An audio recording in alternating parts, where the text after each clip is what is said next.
All right, today I have a Toyota 4Runner and I'm going to show you how to turn on and off the headlights on this particular vehicle. But before we get started, could you give me a thumbs up as well as subscribe to my channel? I'll appreciate it tremendously.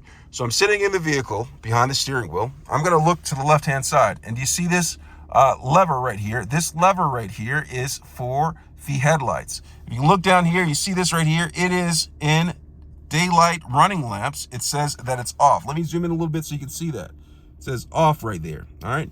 Now, to turn it on, you have options, all right? So say, for instance, you want to have it in auto to where the headlights turn on auto. You just take this switch right here and switch it to auto, and you see the headlights turn on and they will turn off when the vehicle detects that the headlights are needed or not needed.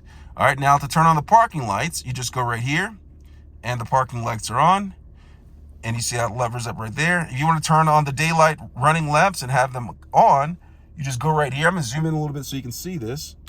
And the daylight running lamps are on. All right, so pretty cool right there. All right, so now that I have them on, there's a feature to the right-hand side, and this is the fog lamp right here. So currently it is off. I'm just gonna go ahead and do that, and the fog lamp is on. And it indicative on the instrument panel with that right there, that green light right there, indicated that the fog lamps are on. Now, to turn on the bright headlights, now that my headlights are on, I'm just going to go ahead and press this, and the bright headlights are on. And one way to indicate that the bright headlights are on is that blue light right there. It's indicative that the bright headlights are on. Now, if you have it in auto, I'm going to switch to auto.